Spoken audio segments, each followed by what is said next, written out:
dar inicio con la sesión de clase del día de hoy. Tal y como se los expresé el último día, vamos a dar inicio a la tercera parte de nuestro programa. Estamos exactamente en la mitad del programa. Empezamos hoy la tercera y penúltima parte y finalizamos con la cuarta, que es el final de nuestro programa. Sin embargo, les decía que esta tercera parte tiene una característica especial y es que se trata de que pues analicemos uno de las instituciones sin duda más importantes que tiene nuestra disciplina, nuestra ciencia de derecho penal. Ustedes coloquialmente, comúnmente, escuchan pues todos los días, a cada momento y por cualquier lado de delitos o del nombre de delito. La verdad es que van a ver ustedes que desde el punto de vista técnico, jurídico, no es tan fácil. Desde el punto de vista técnico, la construcción del delito es algo especial, es un tema pues de especialistas, obviamente de abogados especializados en la materia y mucho de esto tiene que ver con lo que les dije el primer día de clases, que este ciclo académico, pues que ustedes principiaron en enero de este año, tenía una particular importancia y era que muchos de ustedes ya pueden ir de alguna manera orientando o definiendo lo que va a ser su especialidad como profesionales, como abogados. Pues porque acá se trata ya de abordar pues todas las especialidades de nuestro derecho. El derecho penal es uno de ellos. Algunos otros querrán ser abogados civilistas, otros abogados mercantilistas, otros abogados laboralistas, otros abogados internacionalistas, etcétera, etcétera. Pero pues el derecho penal es una especialidad y dentro de la especialidad de nuestra disciplina, uno de los puntos, sin lugar a dudas, más importantes es el estudio, el análisis, las reflexiones de lo que nosotros llamamos la construcción técnica jurídica del delito. ¿Por qué? Porque sin lugar a dudas el delito es una de las instituciones más importantes de nuestra disciplina. Y es más, yo diría que podría ser la razón de ser del derecho penal. Esto me recuerda y se los expresaba así muy emotivamente a los compañeros en la otra sección. Mi tesis de graduación profesional, de grado, pues, como abogado. Y se llamó el delito, o se llama, ahí está, el delito eje fundamental del derecho penal. Porque desde aquel momento yo entendí, pues de las discusiones que van a ver ustedes tan profundas y complicadas que se han tenido los tratadistas y los autores durante toda la evolución histórica de las ideas penales sobre lo que significa el delito y sobre lo que es y ha hecho el derecho penal para la abolición del mismo. Por supuesto, lo que quiero decirles es que uno advierte que si no existieran delitos, si no hubiera delito, no tendría razón de ser esta disciplina. O sea, el derecho penal, el derecho de castigar, de penar, pues existe porque existe el delito. En el momento en que desapareciera totalmente el delito, seguro no tendría ninguna razón de ser y desaparecería el derecho penal.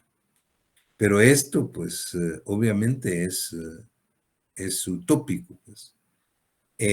Sin embargo, se los planteo porque hubo un momento en la evolución histórica de las ideas penales en que se habló de la evolución histórica, la abolición del derecho penal, en atención a que según pues algunos autores o tratadistas de estas teorías abolicionistas, el derecho penal no había alcanzado como efectivamente se esperaba las metas deseadas, que es la abolición del delito.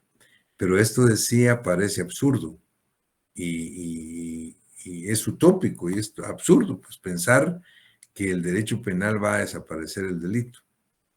Les comentaba que es tanto como que ¿cuál es la razón de ser de la medicina? La enfermedad. Si no existiera la enfermedad, ¿qué objeto tendría el estudio de la medicina? Pues no tendría razón de ser. Pero no podemos decir que el fracaso de la medicina y que hay que abolirla porque no ha terminado con la enfermedad. Seguro que no lo va a hacer nunca. Pues al igual que el derecho penal. De tal manera, pues que lo que sí es cierto es que el delito es una institución fundamental para la existencia de nuestra disciplina. Y la construcción técnica del mismo no es fácil. Desde el punto de vista técnico, van a ver ustedes de todo lo que se trata.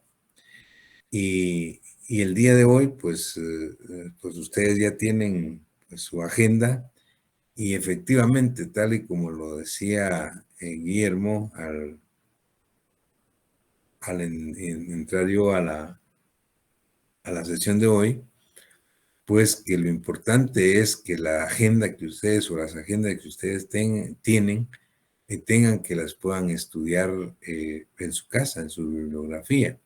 La idea es que cuando nosotros pues exponemos acá, los profesores, pues ustedes pues sepan de qué se trata, de qué estamos hablando y puedan avanzar. Así es como funciona en las universidades más prestigiosas del mundo. Los estudiantes cuando llegan a escuchar la cátedra, la disertación del profesor, ellos ya han estudiado obviamente los temas, de tal manera que se vuelve ya una discusión, un debate, que es lo que regularmente se daba y se aprovechaba en las clases presenciales. Hoy, pues, dadas las clases virtuales en atención a la pandemia, pues también ha sido muy exitoso. Pues sí tiene ventajas, y las ventajas de esta clase virtual es que avanzamos bastante y es rápido, porque como no hay interrupciones, que es lo que más se da en las clases presenciales, en las clases presenciales es más despacio, es más lento, porque cada tema en derecho penal es polémico y hay preguntas y hay discusiones y entonces a veces se avanza muy poco. En las clases pues, virtuales como ahora tenemos la ventaja que avanzamos más.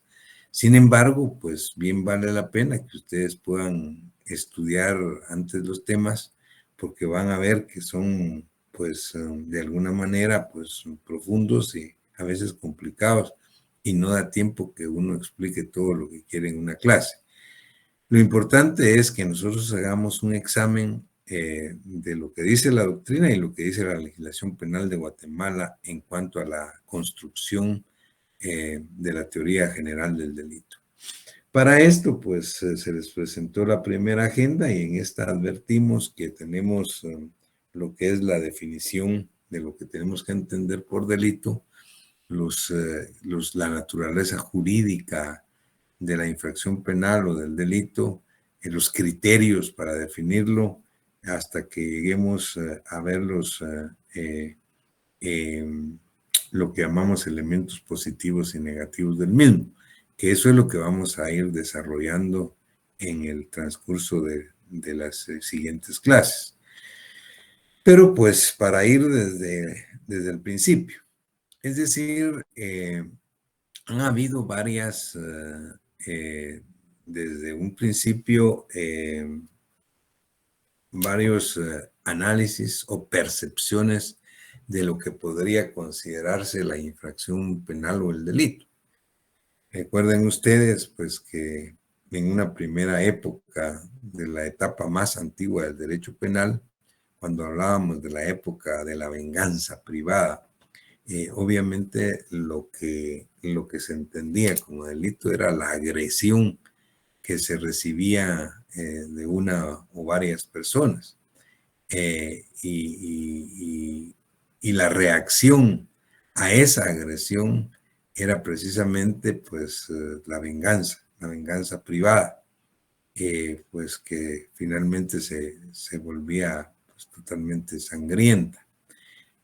Pero pues la percepción de la comisión de delitos era, o del delito, era la agresión o el daño que se causaba a las personas o a sus bienes. Luego vean ustedes cómo lo analizaban en la época de la venganza divina. Ahí se hacía una cierta equiparación, digamos, entre el delito con el pecado, pues se entendía y muchas veces se quería entender que los delitos eran un pecado. Y si Dios era el que, o es el que debe juzgar la comisión de pecados, pues cuando estemos en su presencia, los representantes de Dios en la tierra deberían de ser los que impartan la justicia penal.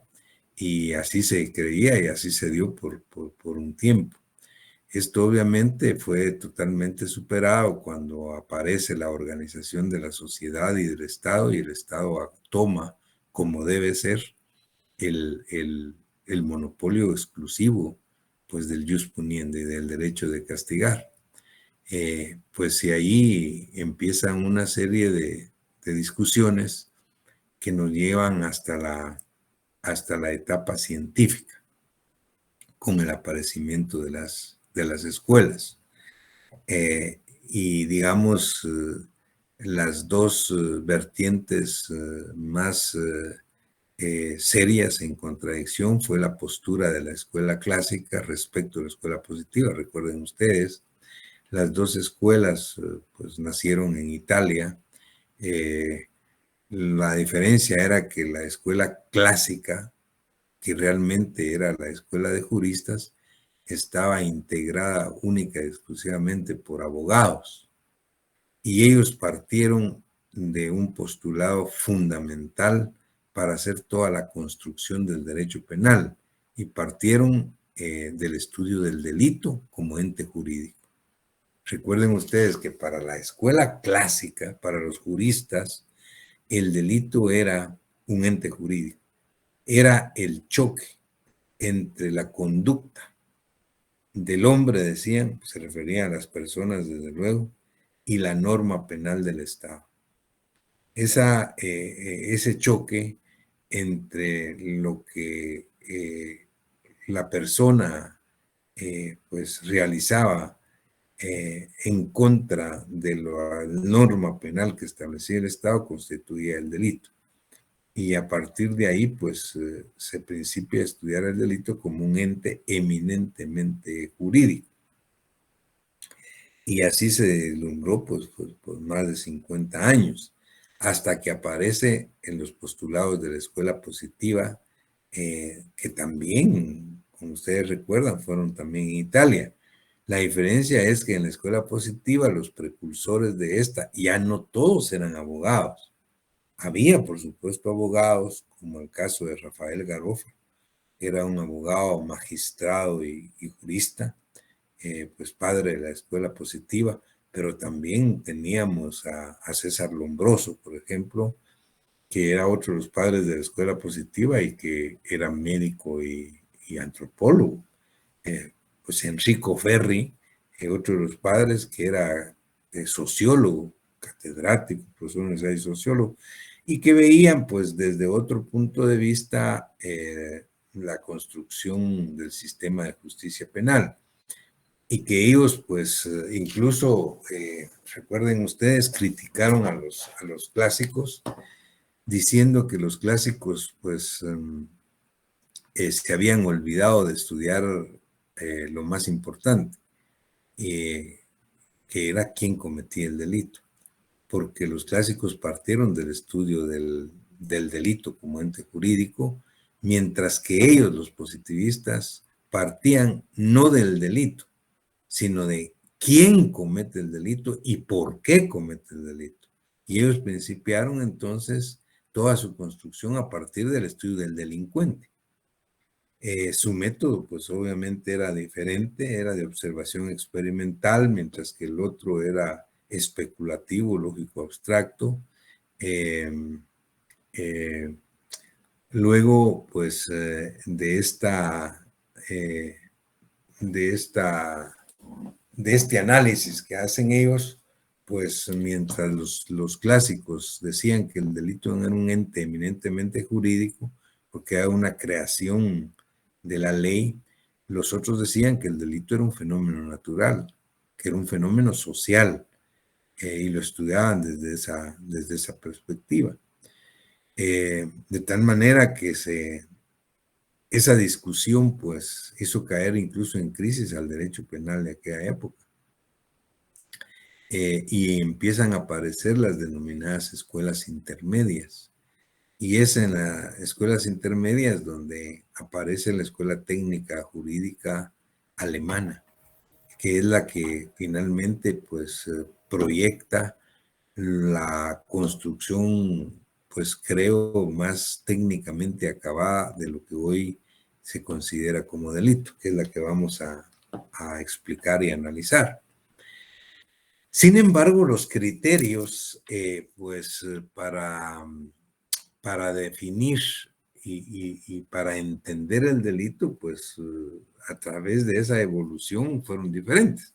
Por ejemplo, se habla de un criterio legalista, como el que tenía la escuela clásica.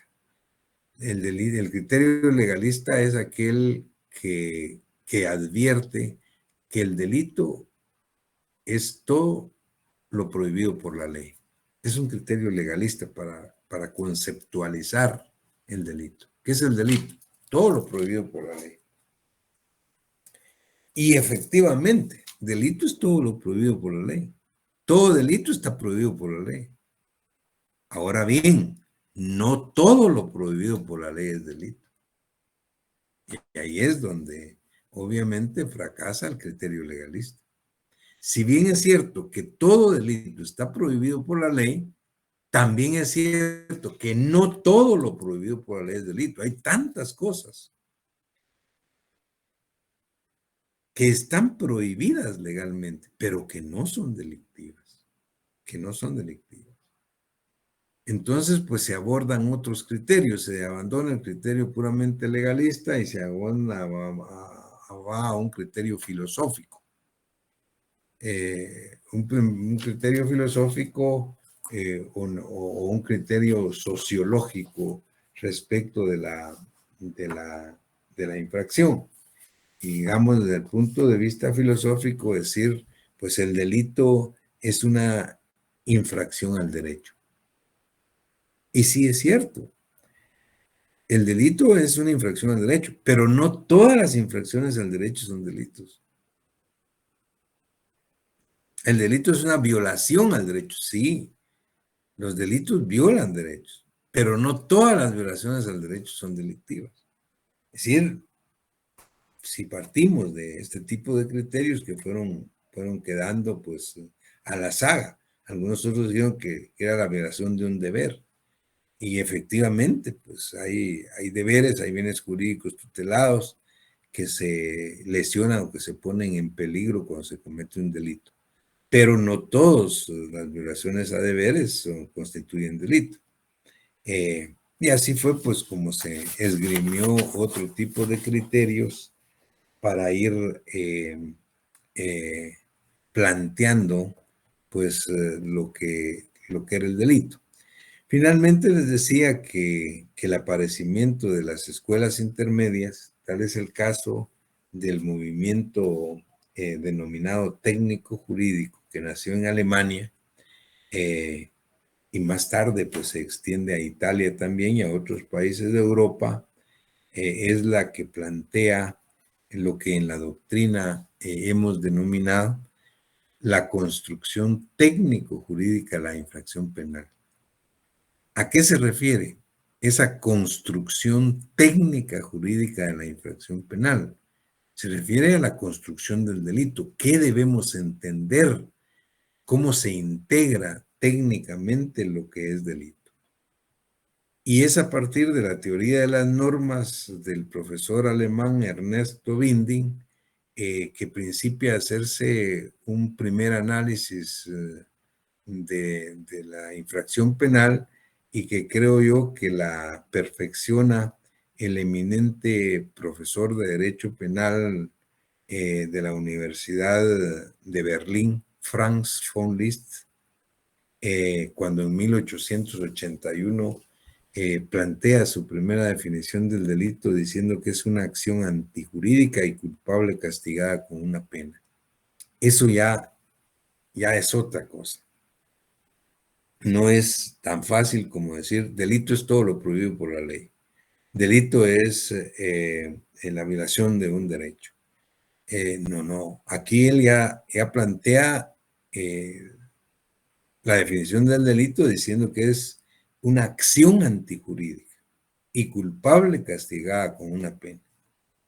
Y esto, pues, obviamente principia a desarrollar toda la definición técnica jurídica del delito que hacen los diferentes tratadistas en las diversas universidades y en los diversos países. Nosotros, por ejemplo, pues en nuestra bibliografía presentamos algunas de ellas. Por ejemplo, pues el profesor, el doctor Luis Jiménez de Azúa, que es un eminente profesor de Derecho Penal español, que hace todo un análisis de la evolución que ha tenido la construcción del delito y la responsabilidad penal desde el derecho penal antiguo hasta nuestra época. Un día les comentaba que el doctor Luis Jiménez de Azúa, en uno de sus tratados, habla que había abogados especialistas en la defensa de las bestias. Lo que quiere decir Jiménez de Azúa era que en un momento dado de la evolución histórica del derecho penal, la responsabilidad penal se imputó a los animales también. Abogado especialista en la defensa de las bestias. Es más, todavía va más allá. Jiménez de Azúa comenta que muchas veces o en alguna oportunidad cuando un fusil se caía en un cuartel y al caerse se disparaba y lesionaba o mataba a un soldado, el fusil era arrestado. Imaginen ustedes. Es decir, le imputaban responsabilidad penal a las cosas. Por supuesto. Que ahora esto, pues obviamente a nosotros nos puede dar hasta risa. Es decir, hoy día no se puede imputar responsabilidad penal a los animales, menos a las cosas inanimadas. ¿A quiénes se les imputa responsabilidad penal? Solo a las personas. Única y exclusivamente. No son responsables penalmente los animales, las cosas inanimadas, ni los fenómenos naturales. Es decir, única y exclusivamente las personas. Pero esto ya deviene de esta estructuración del delito, pues a partir del planteamiento de la Escuela Técnica Jurídica Alemana. Entonces Luis Jiménez de Azúa ya después decía, con una definición muy extensa, que el delito es un acto típicamente antijurídico, imputable al culpable, sometido a veces a condiciones objetivas de penalidad y que se haya conminado con una pena o en ciertos casos con determinadas medidas de seguridad en reemplazo de él. Miren, ya es una definición muy complicada la que plantea Jiménez de Azúa.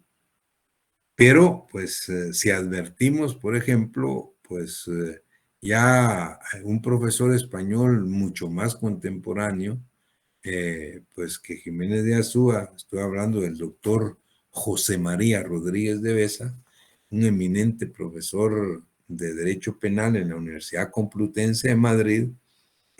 Rodríguez de Besa decía, el delito es una acción típicamente antijurídica y culpable a la que se señala una pena. Ya es mucho más sintética. Pero pues hay profesores como Raúl Carrancay Trujillo, que es profesor, un eminente profesor de Derecho Penal mexicano, profesor en la UNAM, en la Universidad Nacional Autónoma de México, que dice que el delito es un acto típicamente antijurídico, culpable, sometido a veces a condiciones objetivas de penalidad, imputable a un hombre y sometido a una sanción penal. Veamos otra. El doctor Sebastián Soler es un eminente profesor de Derecho Penal argentino en la Universidad de Buenos Aires. Él define el delito como una acción típicamente antijurídica, culpable y adecuada a una figura penal. Fontán Balestra, también otro eminente profesor de Derecho Penal, dice el delito es la acción típicamente antijurídica y culpable. Vean esto, hay diferentes apreciaciones o definiciones de delito. Lo único que se hace desde el punto de vista técnico-jurídico. Nosotros, dada la dogmática jurídica penal nuestra y en atención a que podamos explicar pues adecuadamente los elementos positivos y negativos del delito para que ustedes vayan viendo cómo se conforma el mismo, podemos decir que el delito es una acción o conducta humana típicamente antijurídica, culpable, imputable a un sujeto responsable y punible. Vean esto, aquí es una definición que creemos puede de alguna manera reflejar lo que se conoce en la doctrina como elementos característicos del delito, positivos y negativos, que es lo que vamos a estudiar de aquí en adelante. ¿Cuál es el trabajo que nos toca hacer eh, los próximos días? Estudiar cada uno de los elementos positivos y negativos que conforman el delito, desde el punto de vista de la doctrina y la legislación penal de Guatemala. A partir de esta definición,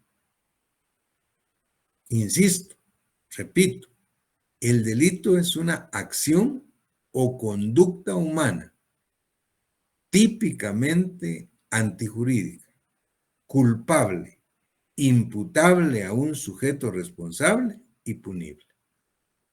De esa definición, nosotros podemos establecer por lo menos 7 elementos positivos. Y cada elemento positivo tiene su elemento negativo. Esto es importante. ¿Qué son? ¿Cómo funcionan los elementos positivos? Los elementos positivos funcionan en la construcción del delito. Es decir, la suma de todos los elementos positivos construyen técnicamente lo que debemos denominar o lo que es un delito. Pero cada vez que aparece un elemento negativo, el delito principia a destruirse.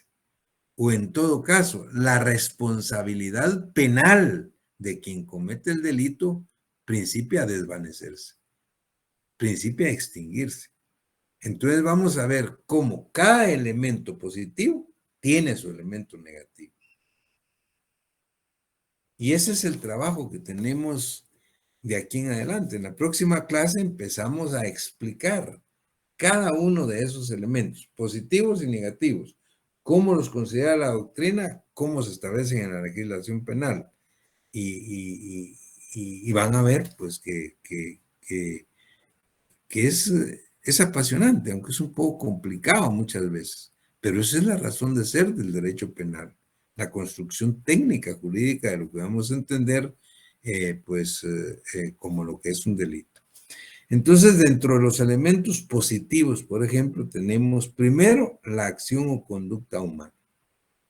Y eso quiere decir que de entrada estamos eliminando la posibilidad de que un animal, de que una cosa o de que un fenómeno, eh, eh, un acontecimiento pues, fenomenológico pueda constituir un delito. El delito siempre y solamente lo va a constituir una acción o conducta humana del hombre, bueno, de la persona, pues. Muy bien, ese es el elemento positivo, pero el elemento negativo es la falta de acción o conducta humana. Ese es el elemento negativo. Si hay una falta de acción o falta de conducta humana, no hay delito, desaparece. Pero esa acción o conducta humana, para que sea delictiva, tiene que ser típica. Porque no todas, no es que no todas, el 95, 98% de conductas humanas no son delictivas. ¿Pero por qué no son delictivas? Porque no son típicas. Por ejemplo, nosotros todos los días dormimos, comemos, estudiamos, trabajamos, nadamos, bailamos, etcétera, etcétera. Pero esas conductas son conductas humanas. Pero esas conductas no son delictivas. ¿Por qué? Porque no son típicas. Porque no están tipificadas en la ley penal como delito. Para que una conducta humana, o sea, para que un delito sea delito, tiene que haber una conducta humana, pero esa conducta tiene que ser típica. Tiene que ser típica. ¿Y qué es la tipicidad? Es la descripción de una conducta humana típicamente antijurídica hecha por el legislador en cualquiera de las leyes penales. ¿Cuáles son las leyes penales que hemos hablado? El Código Penal, leyes penales especiales, los tratados internacionales que ha firmado Guatemala, los decretos leyes, carácter penal. O sea, de acuerdo al principio de legalidad, artículo 1 del Código Penal, no hay un crimen, no hay pena sin ley. No hay crimen ni hay pena si previamente no está en la ley. Eso es la tipicidad, es exactamente eso.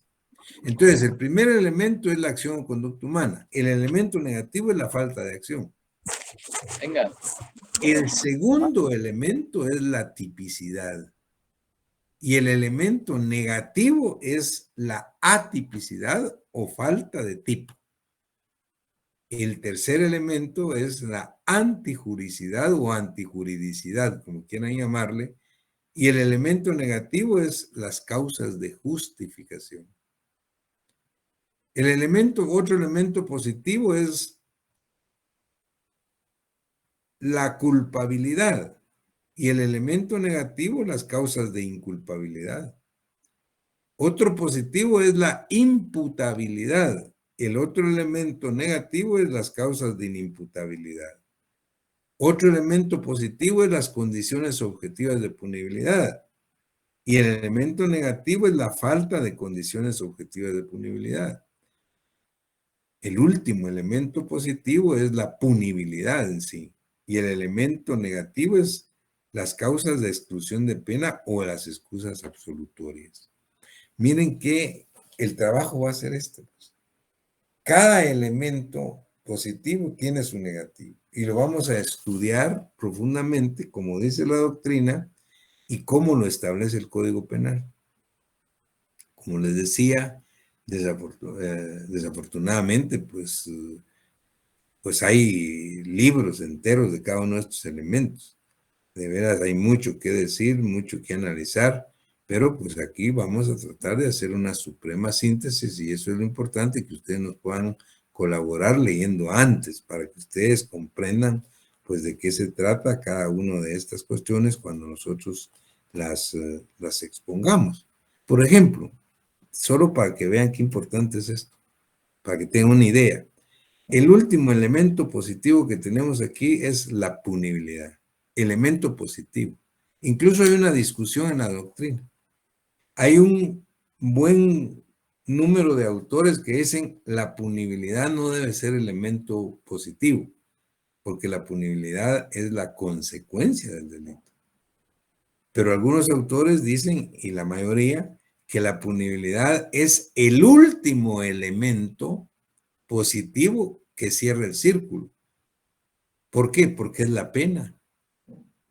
Es decir, la razón de ser realmente de una pena es la comisión de un delito. Entonces, aquí vamos a estudiar las dos vertientes, pero por ejemplo, los que dicen la punibilidad es la pena, es el último elemento positivo. Pero su elemento negativo son las excusas absolutorias. ¿Y qué son las excusas absolutorias? Son circunstancias que el Estado plantea por razones de política criminal para no castigar cierto tipo de conductas que son típicas. ¿Cómo así? Bueno, las excusas absolutorias son denominadas en la doctrina delitos sin pena. Por ejemplo, el robo con fuerza en las cosas o el hurto entre padres e hijos, entre hermanos si viven juntos, entre esposos, no se castiga. Así dice el Código Penal. Esa es una excusa absolutoria. ¿Qué pasa si un hermano que vive con el otro en la misma casa, en el mismo cuarto, aprovechando que su hermano no está, le lleva todos sus ahorros, porque le ha costado tanto? Ese es un típico hurto o un típico robo, dependiendo si hubo o no violencia.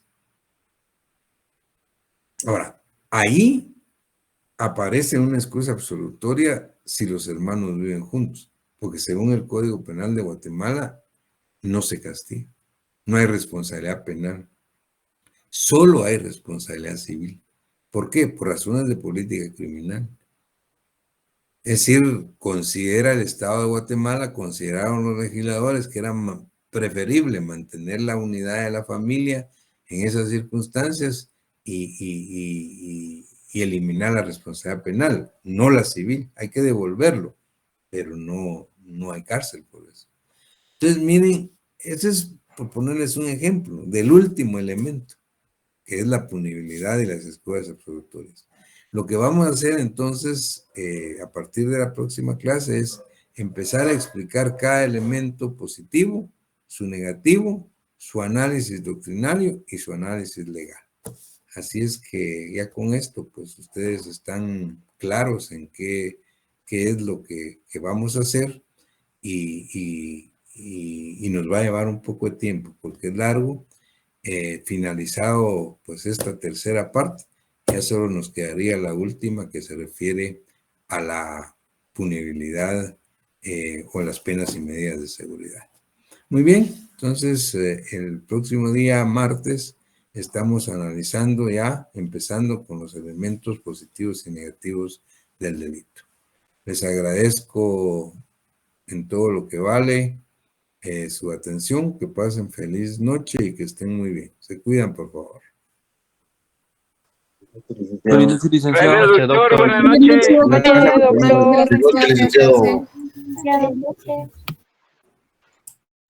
Feliz noches, doctor.